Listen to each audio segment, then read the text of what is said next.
Hello बच्चों, स्वागत है आप सबका यूनिक एग्रीकल्चर क्लासेस में। तो आपके सीयूटी यूजी के जो हमारा पेपर है वो बहुत ही जल्दी आने वाला है और अब कुछ समय बाकी है। लगभग अगर हम बात करें 10 से 15 दिन आपके पास बच चुके हैं और तो लास्ट 10 डेज स्ट्रेटेजी की बात करने वाले। इस स्ट्रेटेजी में हम आपको बताएंगे कि आपको लास्ट मोमेंट में क्या पढ़ना चाहिए, क्या नहीं पढ़ना चाहिए, जिससे आपकी रैंक जो है बूस्ट कर हो सके। और हम इस सेशन में आपके लिए लाए हैं पूरे हमारे 2025 का जो पेपर हुआ था उसके बेसिस पे कि आपका कौन सा टॉपिक इंपॉर्टेंट है और नंबर ऑफ टाइम्स जो है आपके कौन से क्वेश्चन रिपीट्स हुए हैं। तो चलते हैं बिना देरी करे आगे। अगर आपको ये वीडियो अच्छी लगे तो लास्ट में वीडियो देखने के बाद जरूर चैनल को सब्सक्राइब कर लीजिएगा। चलो स्टार्ट करते हैं। तो हम पहले जो है वही मैंने आपको जो बताया कि हम बात कर लेंगे पहले कौन सा आपको सब्जेक्ट या यूनिट इंपॉर्टेंट है आपके एग्जाम के लिए। जो ये एनालिसिस हम पहले 2025 वाला जो पेपर है उसके बेसिस पे हमने आपको बताया है। ठीक, तो हम बात कर लेते हैं इसकी। तो आपको जो है बेसिक सा अगर हम बात करें, हमारा एग्रोमेट्रोलॉजी वाला पार्ट है जो एग्रोनॉमी का, उससे हमारे 6 क्वेश्चन अप्रोक्स देखे गए। तो ये थोड़ा सा जो है हाई वेटेज वाला टॉपिक रहने वाला है। उसके बाद अगर हम बात करें जेनेटिक्स एंड प्लांट ब्रीडिंग से आपका जो है 8 क्वेश्चन देखे गए। उसके बाद क्रॉप प्रोडक्शन और वीड मैनेजमेंट से आपके जो फसल है उनसे 10 जो है क्वेश्चंस आपके, जो आपका खरपतवार प्रबंधन है या वीड मैनेजमेंट है उससे 10 क्वेश्चन आपके देखे गए। उसके बाद सोयल फर्टिलिटी या मेन्योर या फर्टिलाइजर से हमारे 12 क्वेश्चन देखे गए। तो ये भी काफी ज्यादा इंपॉर्टेंट हो जाता है। उसके बाद इरिगेशन एंड ड्रेनेज से हमारे 6 क्वेश्चन देखे गए। और फ्रूट एंड वेजिटेबल की अगर हम बात करें, मतलब हॉर्टिकल्चर की, और पोस्ट हार्वेस्टिंग टेक्नोलॉजी जो आपका जेम जेली और प्रिजर्व है, केचप है, ये सारा जो आपने 12th में पढ़ा है, तो उससे 8 क्वेश्चन देखे गए। तो ये कंप्लीटली हमारा सीयूटी का एक निचोड़ हम बात करें 2025 वाले का, तो हमने ये बात करी है। उसके बाद हम नेक्स्ट चलते हैं। नेक्स्ट आपको जो मोस्ट इम्पोर्टेंट आपका सब्जेक्ट है या जो नेक्स्ट एग्जाम में हमारे आने वाला है उसकी हम चर्चा कर लेते हैं। तो हमारा पहला अगर हम बात करें जेनेटिक्स एंड प्लांट ब्रीडिंग से, वापिस जो है आपके क्वेश्चंस बहुत ज्यादा रिपीट होंगे। तो टॉपिक्स में आपको बता देता हूँ। म्यूटेशन टॉपिक्स आपको अच्छे से कर लेना है, ठीक है। सडनली हेरिटेबल चेंजेस आपको पता है। उसके बाद आपको एपोमिक्सिस क्या होता है, पार्थेनोजेनेसिस क्या होता है, क्रोमोसोमल एबनॉर्मलिटीज क्या होती है, प्लाज्मिड्स क्या होते हैं, बीएससी वाईएससी क्या होती है, ठीक है। एम्ब्रियोलॉजी आपको थोड़ा सा एम्ब्रियो के रिगार्डिंग क्वेश्चन था, और प्लांट टिश्यू कल्चर से भी क्वेश्चन आएगा, ठीक है। तो इस तरीके से आपको थोड़ा सा वापस देख लेना है, वापस क्वेश्चन रिपीट हो सकता है। उसके बाद क्रॉप प्रोडक्शन के आपके जो है सारे एग्रोनॉमिक क्रॉप से वगैरह है, इन सारों को अच्छे से देख लेना है। तो आपका बोटनिकल नेम है, क्रॉप की डिजीज है, राइजोबियम क्या होता है, उसके कल्चर कौन कौन से होते हैं, कौन कौन से बायो फर्टिलाइजर्स हम यूज लेते हैं, मल्चिंग के रिगार्डिंग, सोइल टेस्टिंग के रिगार्डिंग आपको देख लेना है थोड़ा बहुत, ऑर्गेनिक मैटर रिगार्डिंग, ठीक है। उसके बाद सीड इनोकुलेशन रिगार्डिंग आपको थोड़ा सा देख लेना है। उसके बाद बात करें एग्रोमेट्रोलॉजी की, तो एग्रोमेट्रोलॉजी में आपको वेदर फोरकास्टिंग के बारे में थोड़ा सा देख लेना है। इंस्ट्रूमेंट काफी ज्यादा इंपॉर्टेंट है, मैंने आपको पीवाईक्यूज कराए थे सीयूटी यूजी के, उसमें भी इंस्ट्रूमेंट्स के रिगार्डिंग, यूनिट्स के रिगार्डिंग बहुत ज्यादा क्वेश्चन थे। आपको गैसेस के रिगार्डिंग, जो एटमोस्फेयर में सबसे ज्यादा गैस कौन सी होती है, ये सारी चीजों के बारे में जान लेना है। आईएमडी हेड क्वार्टर कहाँ है, रेनफॉल, ह्यूमिडिटी और विंड वेलोसिटी के बारे में कि किससे मापते हैं, ये आपको चीजें देख लेनी है। उसके बाद अगर हम बात करें सोइल फर्टिलिटी या हम बात करें सोइल साइंस की, तो सोइल टेक्सचर क्या होता है, सोइल फर्टिलिटी क्या होती है, पीएच क्या होता है, प्राइमरी एंड सेकेंडरी जो है न्यूट्रिएंट या मेजर या माइक्रो न्यूट्रिएंट कौन कौन से हैं, फर्टिलाइजर का क्लासिफिकेशन आपको अच्छे से देख लेना है। स्टेट और कॉम्प्लेक्स फर्टिलाइजर्स कौन कौन से होते हैं ये भी आपको अच्छे से देख लेना है। उसके बाद बात करें फ्रूट हॉर्टिकल्चर की, कुल मिला के तो आपको बोटनिकल नेम सबके याद होने चाहिए।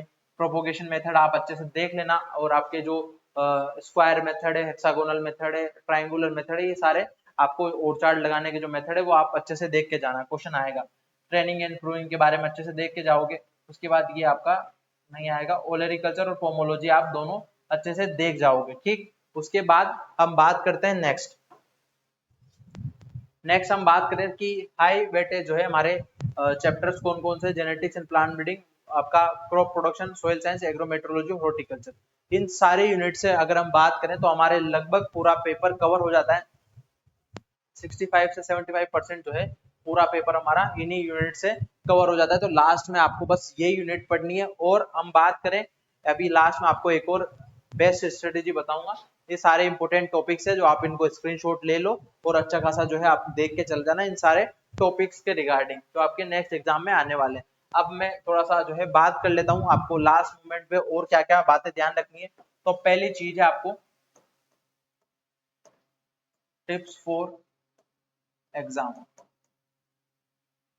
ठीक है, तो अब बच्चों के मन में जो है बहुत सारे, क्योंकि आप पहली बार जो है सब सीबीटी एग्जाम दे रहे हैं, क्या दे रहे हैं, कंप्यूटर बेस्ड टेस्ट जो है दे रहे हैं, तो आपको जो है सबसे इम्पोर्टेंट है कि हमारे जो लास्ट 10 डेज है उस पे अपन को क्या करना है, हमें मॉक टेस्ट लगाने हैं। ठीक है, मॉक टेस्ट का मतलब होता है कि आपको जो कंप्यूटर बेस्ड टेस्ट है वो आप जो है लाइव दो, ताकि आपको एक्सपीरियंस हो कैसे पेपर आएगा, कैसे क्या हमें क्वेश्चन टिक लगाना है, कैसे ऑप्शन चूज करना है, आगे कैसे बढ़ना है, तो सारी चीजें आपको, तो मॉक टेस्ट लगाना लास्ट मोमेंट पे काफी ज्यादा इंपॉर्टेंट हो जाता है।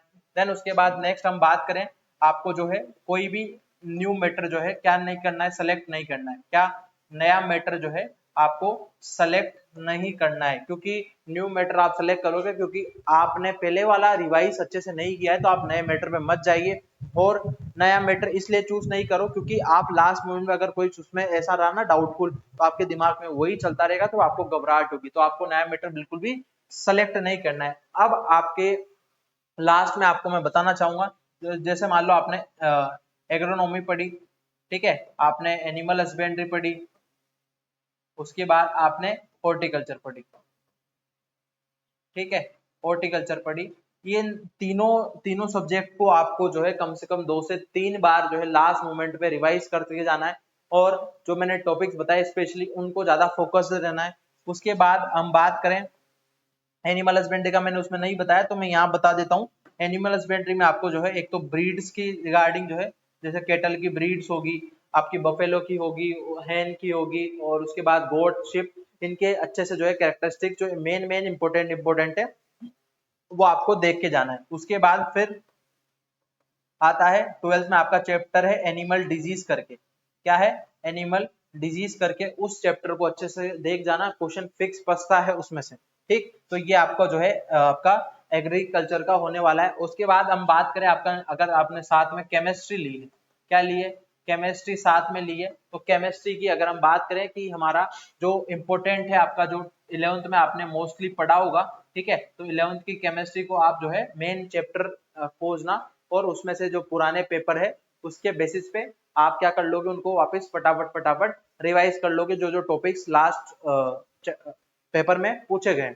उसके बाद आप बायोलॉजी में भी सेम ये चीज प्रोसीजर जो है अपनाओगे।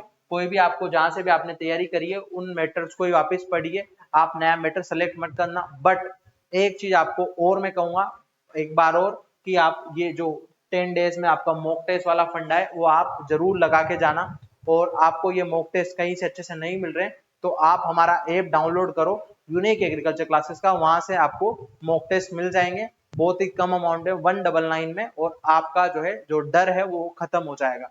उसके बाद भी आपको कुछ डाउट होता है तो आप हमारे कमेंट बॉक्स में ड्रॉप कर सकते हैं और मुझे पर्सनली डीएम कर सकते हैं। इसी के साथ हमारा और भी एक आपको चीज बताना चाहूंगा कि हमने पीवाईक्यूज और आपका जो एक महासंग्राम करके एक सेशन लिया था कल, अगर आपको पता होगा मैं आपको बता देता हूँ।